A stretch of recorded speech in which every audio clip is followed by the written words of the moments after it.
Hi folks, welcome to my comparison of GTX 980 SLI versus GTX 1070 SLI. And the question with this video is, why would you even switch? Or should you even switch from your current 980 SLI setup to 1070? So let's take a look at this question, and there aren't many videos out there. I haven't actually seen any videos to date on this particular question, so I attempt to fill a void.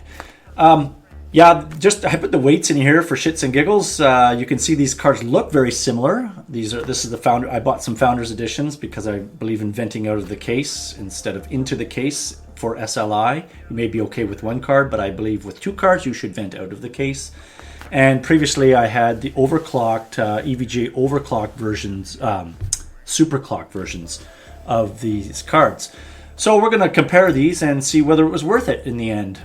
And the reason being is because two GTX 980s, especially the superclock versions, practically equal a 1080 at stock. And I've seen some benchmarks on the web, and basically they come out very similarly within a frame or two of each other.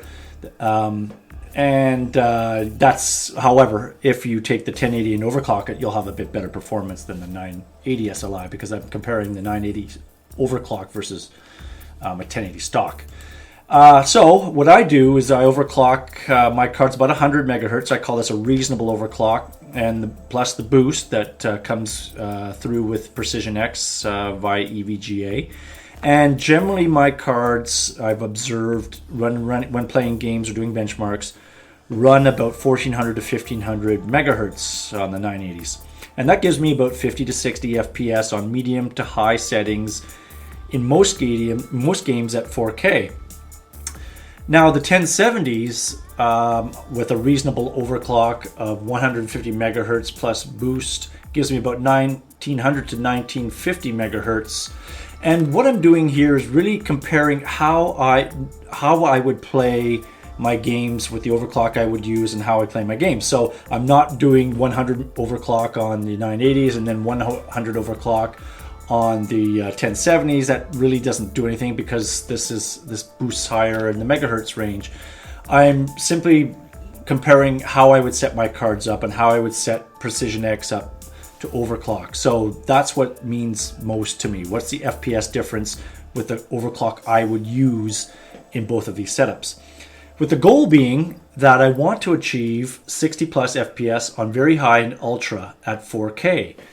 And so that's the reason for this video. And the reason you would do this is if you were gaming at 4K. Really, if you're not, it's not worth it. If you have 980 SLI already and you're not at 4K, it's probably not worth it to change to these new Pascal cards, at least an SLI, because that's overkill in my mind. You could go to one card if you like, go to one GTX 1080 or 1070 even, and you'd still be fine at anything less than 4K. But at 4K, you still need SLI. Even with a Titan X, you still need SLI, which is in some games, not all games, but some games. And that's a real shit kicker when you're thinking about 4K, because that hurts the wallet. But that's the truth. So here we are. The next question we have to ask is, why not 1080 SLI? And that's a good question I pondered before I bought the 1070s. And in Canada, where I'm from, the 1080 Founders Edition goes for $1,000 to $1,100 with including the taxes, and not even including shipping or anything like that. So that's a lot of money for one card. And if you're wanting to SLI, you're over 2K Canadian, or 2K plus Canadian, that's a lot of cash. And if you wanted to do the 1070s, however, we're looking at $400 less practically, at $630 Canadian, even a little less now because I've already seen them drop slightly, $10 since I bought mine, and only 20 to 25% less performance. So that's really, $400 more for, let's say, 20 to 25% performance. So you're paying $2 for every percentage gain in performance from 1070 to 1080. So really what we have here then is a poor cost performance ratio for 1080 SLI in Canada. And I'm gambling, and I didn't really gamble because I know already, for this video that the 1070s will be adequate for 4K gaming in most cases. So let's see. So before we get onto the benchmarks, I just wanted to show you a little bit about this bridge situation with SLI bridge situation with the Pascal cards. So what I have in my case is an LED bridge, so-called LED bridge, and this gives me 650 megahertz max, and that's equivalent to a high bandwidth bridge when you're playing up to 4K. If you go to 5K, you do need the high bandwidth bridge as indicated in the configuration panel here from NVIDIA. Now, a lot of people have reported that you can get away with a standard SLI bridge, and there's no difference with the LED bridge. Well, that could be so. I haven't tested it, and since I had the LED bridge, I just stuck with it. So anyway, I think you're good to go whatever bridge you use up to 4K. So we'll get on to some benchmarks next. Okay, the benchmarks I'm going to run include Unigine Valley, and that's a custom ultra preset, but with no AA. Rise of the Tomb Raider, very high preset, and you can see below the specific settings. And Metro Last Light, I'll show you the preset in the next slide. Oops. So Metro Last Light, basically it's a very high preset, except that SSAA, so AA is off, and normal tessellation. I could run it at max, but because I had my 980s already tested at this, I just left it. It's a relative comparison anyway. So we'll show those results. And for 60 plus FPS for Witcher 3, AC Syndicate, and Fallout 4, I'll show you what these are. And because there's no built-in benchmark, it's hard to compare really well between the two setups. So I'm just going to show you what I achieved with the 1070s and what I used to get with the 980s at the same settings. So it's a qualitative comparison, let's say. Okay, just to remind folks what I'm running, this is my system. And really from my other videos, the main changes here are that I swapped out the 980s for the 1070s, and I didn't report before that I have an LG 4K TV, the 40UB 8000, and you can see my review on that in my other videos, which is, I think, quite a great option for 4K gaming. So that's the setup. Those are the old 980s in the case. Those are not the 1070s, but they look very similarly anyway. But I should note, one less power cord, of course. So the 1070s just take one 8-pin, and the 980s used to take two 6-pins. So yeah, a little less clutter. Looks a little cleaner. So that's a slight advantage there. Okay, let's look at the actual benchmarks. So you can see in the legend here the color coding. The main thing we want to pay attention to here is the red, the 980 SC SLI, the average frame, and the purple, the 1070 SLI. Sorry, wrong. The mauve or whatever color that is, 1070 SLI for average. So looking at the actual benchmark values, we have Unigine Valley in the mauve with the 1070s, not outpacing the 980s by much. I think it's about, I'll show the numbers later, but about 20 frames, not a lot of difference there. However, we did see quite a bit of difference in the next two, especially Tomb Raider. I'll go to first because we had average frame rates of, I believe the number was 72, and the number over here was 48. So that was, practically 1.5 times the performance of the 980s. And in Metro, I've heard say that the game is not well optimized for these new cards, so we didn't see as much improvement over the 980s. I think this, well, I can't remember, but I'll show you in the next slide. But there was not as much performance, 20% or 1.2 times the performance of the 980s. And in Valley it was similar. It wasn't a huge amount of difference, but still, substantial amount, a noticeable difference. And what I've reported here for these other games, Witcher 3, Assassin's Creed, and Fallout, is what I used to get in red and what I do get now, average frames for the 1070s, and these are actually 60 plus. I just put the VSync on because the game plays and looks better, so you can read these as really 60 plus and sometimes 70 to 80, but you can see there's a good 20 to 30 frames at times difference between some of these games, a little less so in Fallout. Oh no, it's still a 15 to 20 frames. That's a significant difference at 4K. At 4K, you're happy if you get 5 to 10 frames more. So you're really struggling sometimes to get frame differences. So I'm quite happy with that.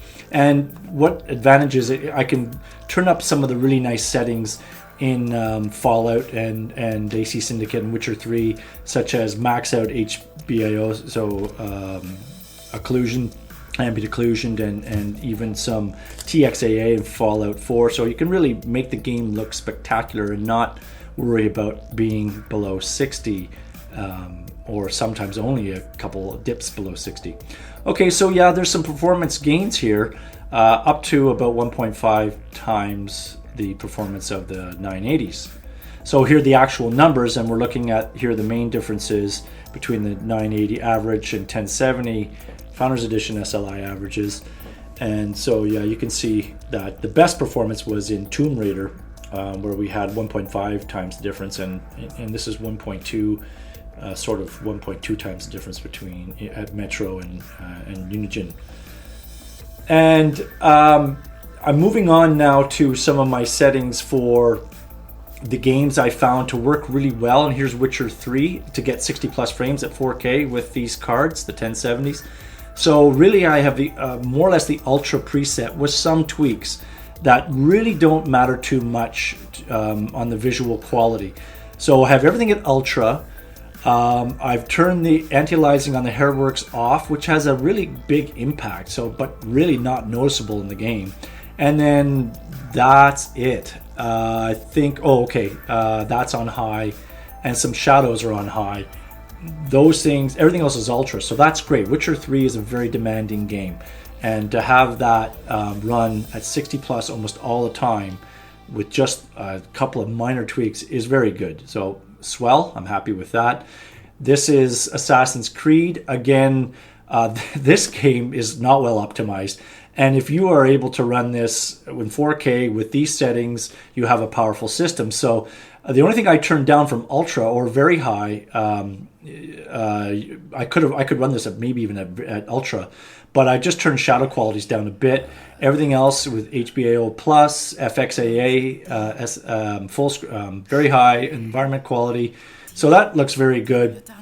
And it's a noticeable difference between the quality of the video between the 980s and what I could get for the 980s.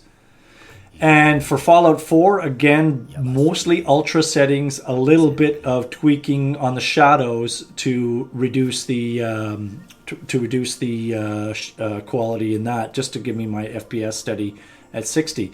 So everything's Ultra, practically, even with TAA on. And again, a little bit of reduction here in the object detail, and God rays quality is down from Ultra to high.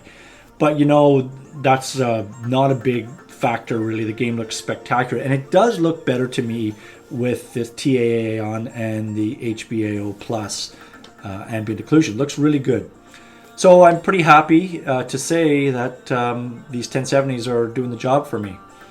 My conclusions are that the 1070 SLI running at 1900 to 2000 megahertz, that is with the overclock, offers about 20 to 50% FPS performance gains at 4K over 980 SLI running at 1400 to 1450 megahertz. So good.